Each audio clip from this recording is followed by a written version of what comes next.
জয় মা মনসা দেবীর জয়। বন্ধুরা, 2025 সালের মা মনসার পুজোর দিন আপনারা কিছু করুন আর নাই করুন, একবার হলেও শ্রবণ করুন মা মনসার এই ব্রত কথাটি। বন্ধুরা, মা মনসার ব্রত কথাটি শ্রবণ করার পূর্বে আপনাদের কিছু জরুরি ইনফরমেশান দিয়ে রাখি। বন্ধুরা, শ্রাবণ মাস ও ভাদ্র মাসের শনিবার এবং মঙ্গলবারে মা মনসা দেবীর পুজো করা হয়। বন্ধুরা, একটি মনসা গাছ, নৈবেদ্য 8টি, কলা আর দুধ, এইগুলি হলো মা মনসার পুজোর উপকরণ। আপনারা অতি অবশ্যই জানেন মা মনসা দেবীর পুজোয় ধূপ দেওয়া নিষিদ্ধ, তাই বন্ধুরা এই কথাটি অবশ্যই খেয়াল রাখবেন। আজকের এই ভিডিওটি শুরু করার আগে বন্ধুরা আপনাদের কাছে আমার একটি ছোট্ট অনুরোধ, এই ভিডিওটি থেকে যদি একটু উপকৃত হয়ে থাকেন তবে ভিডিওটিকে একটি লাইক করেই যাবেন এবং কমেন্টে মা মনসা দেবীর জয় লিখেই যাবেন। আর শেয়ার করতে ভুলবেন না আপনার নিকটবর্তী আত্মীয় স্বজন ও বন্ধু বান্ধবদের সাথে। এর ফলে ওনারা উপকৃত হবেন এবং আপনাকেই ধন্যবাদ জানাবেন। আর এই চ্যানেলটিকে সাবস্ক্রাইব না করা থাকলে তবে এক্ষুনি সাবস্ক্রাইব করে পাশে থাকা বেল আইকনটি অল নোটিফিকেশনে ক্লিক করে রাখবেন। এর ফলে আপনাদের কাছে এই রকমই পূজাপাঠ রিলেটেড উপকারী ভিডিও নোটিফিকেশান সবার আগে পৌঁছে যাবে। বন্ধুরা, শুরু করতে চলেছি মা মনসা দেবীর ব্রত কথা। আপনারা সকলে মনোযোগ সহকারে এবং মনে ভক্তি রেখে শ্রবণ করুন। জয় মা মনসা দেবীর জয়। এক দেশে এক গরিব ব্রাহ্মণ বাস করত। তার 7টি মেয়ে হয়েছিল, কিন্তু ছেলে একটিও হয়নি। সে ঠিক সময় মতন 6টি মেয়ের বিয়ে দিয়ে দিল, কিন্তু তার ছোট মেয়ে সরলার বর আর কিছুতেই জুটল না। ব্রাহ্মণ চারিদিকে সরলার জন্য বর খুঁজতে লাগলো। শেষে তাদের গ্রামের থেকে কিছুটা দূরেই আরেক গ্রামে এক ব্রাহ্মণের খবর পেয়ে সরলার বাবা সেই ব্রাহ্মণের বাড়ি চলে গেল। সেই ব্রাহ্মণের 11টি ছেলে ছিল। সে 10টি ছেলের বিয়ে খুব বড়লোকের বাড়িতে দিয়ে 10টি বউ এনেছিল, কিন্তু বড়লোকের মেয়েরা শ্বশুরকে মোটেও যত্ন করত না। সেই জন্যে তার ছোট ছেলের বিয়ে দিয়ে একটি গরিব মেয়েকে আনবার জন্য খোঁজাখুঁজি করছিল। সে সরলার বাবার কাছে সরলার কথা শুনে সরলার সঙ্গেই তার ছোট ছেলের বিয়ে দিল। সরলা শ্বশুর বাড়িতে এলো, কিন্তু শাশুড়ি আর জায়েরা তাকে দেখে ঘেন্না করতে লাগলো। একমাত্র শ্বশুর ছাড়া সরলাকে কেউ ভালো চোখে দেখতে পারত না। তার জন্যে সরলার মনে খুব কষ্ট ছিল। সে ভাবত যে গরিবের মেয়েরা বেঁচে থাকে কেন, জন্মাবার সঙ্গে সঙ্গে মরে গেলেই তো আর তাকে এমন কষ্ট সহ্য করতে হয় না। সরলার দিন খুব দুঃখেই কাটতে লাগলো। এমনকি একদিন বেশ ঝিরিঝিরি জল ঝড় হচ্ছিল। সরলার জায়েরা অন্য এক জায়গায় দল বেঁধে বসে সেই দিন কি খেলে ভালো লাগবে তাই নিয়ে আলোচনা করছিল। কেউ পোলাওয়ের কথা বলতে লাগলো, কেউ বলল ভুনি খিচুড়ি, কেউ বলল তেলে ভাজার খাবার খাই। এমন সময় সরলা সেই দিকে আসতে অন্য বউয়েরা তাকে দেখে বলল, আচ্ছা ছোট বউ, আজকের দিনে কি খেলে ভালো লাগতে পারে বলো তো? সরলা তো ছিল গরিবের মেয়ে, সে তার পছন্দ মতো বলল মাছের টক আর পান্তা ভাত। অন্য বউয়েরা হো হো করে হেসে উঠে তাকে খুব ঠাট্টা করতে লাগলো। তারপর একটু বেলা হতেই সকলে পুকুরে স্নান করতে গেল। সরলাও গেল তাদের সঙ্গে। পুকুর ঘাটে সরলা দেখল যে কতগুলি ছোট ছোট মাছ কিলবিল করে ঘুরে বেড়াচ্ছে।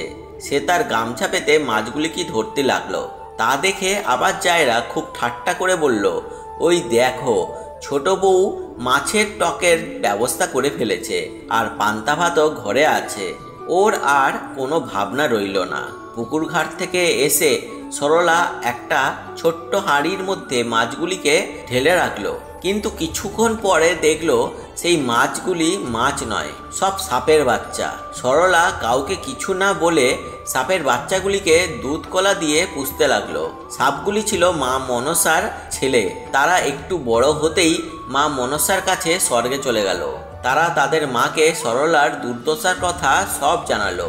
সব শুনে মা মনসার মনে খুব কষ্ট হলো। তিনি এক বুড়ি ব্রাহ্মণী বেশ ধরে সরলাদের বাড়িতে এসে নিজেকে তার মাসি বলে পরিচয় দিয়ে সরলাকে দিন কয়েকের জন্য নিয়ে যেতে চাইলেন।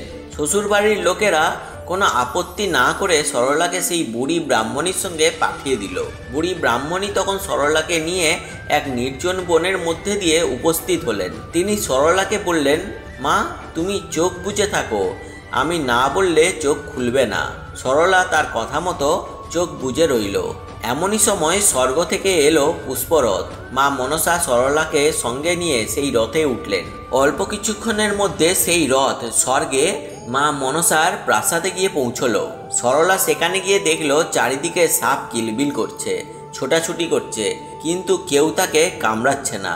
মনসা দেবী তখন সরলাকে বললেন, মা সরলা, আমি তোমার মাসি নই, আমি মনসা দেবী। তোমার দুঃখ দেখে তোমাকে এখানে এনেছি, তুমি এখানে থাকো।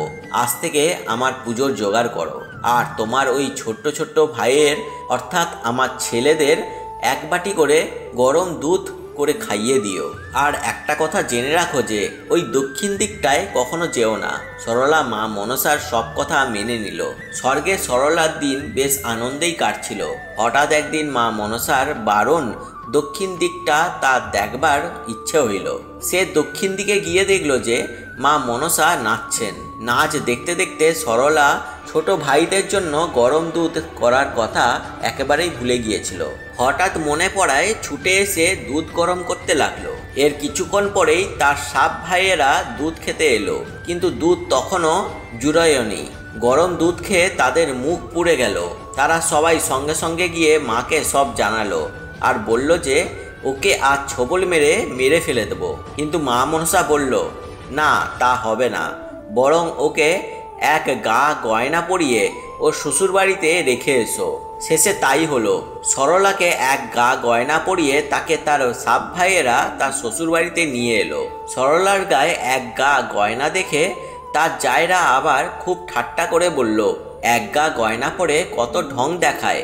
সরলা তখন বলল, ষাট বেঁচে থাক আমার আরল পোরল ঢোড়া বোড়া কেউটে আমার সাপ ভাইয়েরা, আমার আবার গয়নার অভাব। তখনও সরলার সাপ ভাইয়েরা তাকে পৌঁছে দিয়ে বাড়ি ফেরেনি, আশেপাশেই ছিল।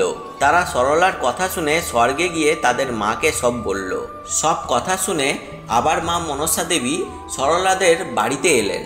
আর সেখানে সে যে সাজেই ছিল সরলাকে আরও গয়না পরিয়ে দিল এবং বললেন, মা, তুমি পৃথিবীতে এখন থেকেই আমার পুজোর প্রচলন করো।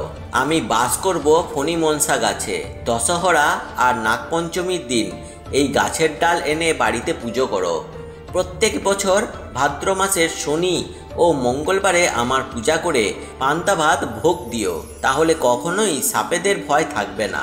এই কথা শুনে মা মনসা অদৃশ্য হলেন। সেই থেকে দেশে দেশে মা মনসা দেবীর পুজো প্রচলন হলো।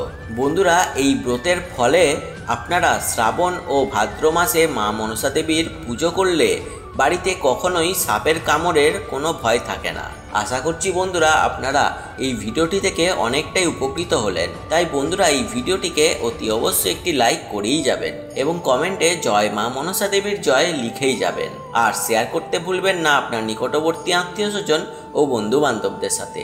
এবং চ্যানেলটিকে সাবস্ক্রাইব করে পাশে থাকা বেল আইকনটি অল নোটিফিকেশনে ক্লিক করে দেবেন এইরকমই উপকারী ভিডিওর নোটিফিকেশান সবার আগে পাওয়ার জন্য। এর ফলে আপনারা এইরকমই পূজাপাঠ রিলেটেড ভিডিও সবার আগে দেখে নিতে পারবেন। আপনারা সকলে ভালো থাকবেন এবং সুস্থ থাকবেন আর ঈশ্বরের নামগান করতে থাকবেন। জয় মা মনসা দেবীর জয়।